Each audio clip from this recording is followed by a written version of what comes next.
So here I am with more plans for the Masters of the Universe diorama, and probably the very reason I'm not gonna do it. And you'll see that in a moment. Again, if I were going to do it, this is probably how, but when I tell you the measurements, you're gonna see why I'm not. Okay. So I feel like the archway leading up to the bridge is pretty important. These are like things that are kind of iconic to that world. So you do, in my opinion, need the arch and the bridge, and then you need at least the dome, or there's multiple castles in there, but the little pink castle is very recognizable. And then the tower, which I guess the tower is kind of expendable, but the tower is a thing that would take up the least amount of space. So, okay, 6 inches are for the steps.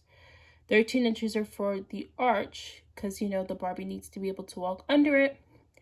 And then 17 more inches. Yeah, that will be 36 inches. So it's 3 feet high, basically. So then you have, I'm not sure how many inches that is. That's why I have a question mark, but this one needs to be like at least 4. Probably be better if it were 6, but it does need to be at least 4, which would make the steps, I don't know. But the bridge, I mean, that kind of does need to be 12. And I guess you could do a 6-inch bridge, but you know, what can you really do with 6 inches of a bridge?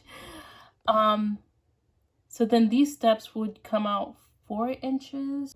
So then the dome would be 12 inches across this way, which is pushing it. So this whole project will be 3 feet long at least, and also 3 feet tall. So where am I gonna put that? Please don't mind the state of my Ella Dream Castle. I didn't work on it yet, but I could definitely see why this was an appealing option to repaint for the Masters of the Universe type of castle. I'm not saying I won't repaint mine eventually. It takes me forever to get around to things, y'all know. I wouldn't say it would be a viable idea to paint it for someone, because, you know, that would cost money on their part, and then they'd also have to pay for the shipping for it to chip. Paint is definitely going to chip.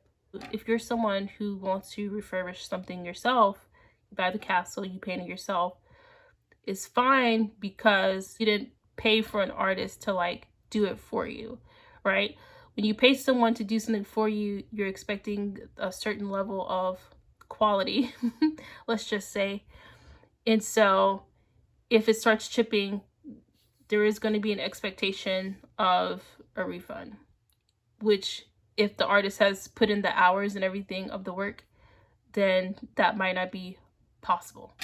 You could just finish out like a large shoebox or a large shipping box, something that's like foldable in that way, in the way like a shoebox is foldable, like maybe a pair of boots came out of it. You could still do that and cover it with some type of brick type of paper, some brick or stone, stone, because you want it to have a certain look, like medieval or something like that. You can cover with some type of stone or something like that, and it just won't be technically part of the world of Masters of the Universe, but the look of it could complement the world of Masters of the Universe.